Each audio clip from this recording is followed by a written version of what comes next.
For lots of people, talking about mental health can be difficult. It's not something we talk about a lot, and we don't always have the language for it. Much of the language we do have is sensationalist and unhelpful, so we shy away from the whole subject. This stops people from talking about their problems, and often even from recognizing there might be a problem. It also stops them from getting help, and prevents people from understanding each other and themselves. The good news, however, is that we can change this. 50 years ago, people would not talk about cancer. It was the C word at best. Now, because of the work of charities and others engaged in the area, it's something we feel comfortable talking about. We can do the same with mental health. What we need to do is start the conversation. We need to give people the skills, language and permission to recognize and talk about how they're feeling. And the great news is, for a lot of sufferers of mental health problems, just talking about it and knowing that people around them are comfortable with doing so and can perhaps offer support and understanding will help make them better.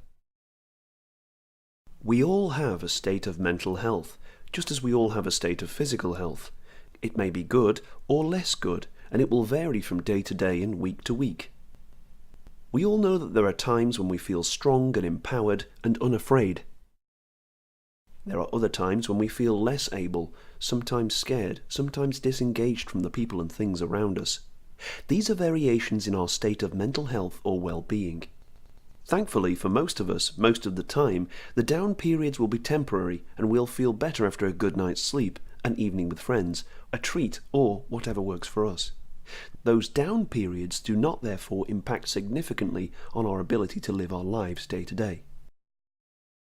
For some people, however, these feelings can be more severe and/or more long-term and can have a greater effect on their ability to function, to cope with the highs and lows of ordinary life.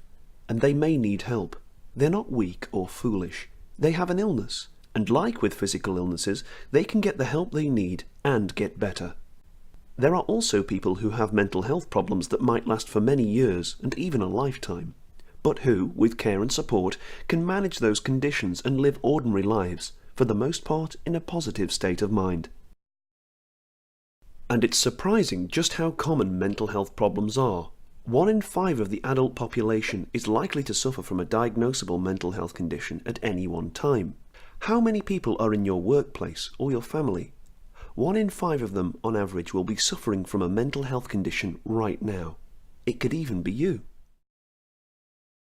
Understanding mental health is important in all aspects of our life, but nowhere more so than in the workplace. Most common conditions can cause withdrawal, fatigue, loss of concentration, poor memory, reduced cognitive functioning, and much more. Anxiety, a familiar problem in our increasingly stressful lives, can be a source of conflict and misunderstanding. All of this can have a big impact on our ability to do our jobs, and so it's vital that we understand it. Anxiety is something we're all familiar with. It's fear in its pure form and is a completely natural reaction to a perceived threat, which prepares us physically to fight or run away from the threat. That's really helpful if we're being confronted by a saber-toothed tiger. It's less helpful if our state of anxiety has got us ready to fight or run away from our boss, our partner, or our colleague. So, we can see in anxiety how mental health issues can overlap with physical health. When we're anxious, there are very obvious physical symptoms. Our heart rate, our breathing, the blood flow around our body all change to prepare us for the fight or flight. We all know that we need to take care of our physical health, whether it be through our diet, our sleep regime, or our exercise. Also, if we're going to use our physical bodies to extreme in exercise, we need to prepare our body for that and allow it to recover. We should take the same approach with our minds, which we're much more likely to put to extremes of use in our knowledge-based workplaces. Learning about mental health or well-being, therefore, is not something we need to be scared of. It's really about learning a little more about ourselves and other people. Learning to look after ourselves to avoid problems arising, but also being aware of the warning signs when something may be going wrong, and knowing what to do, whether it's for ourselves or for a friend, colleague, or someone in our family. At the end of the day, it's just about starting the conversation.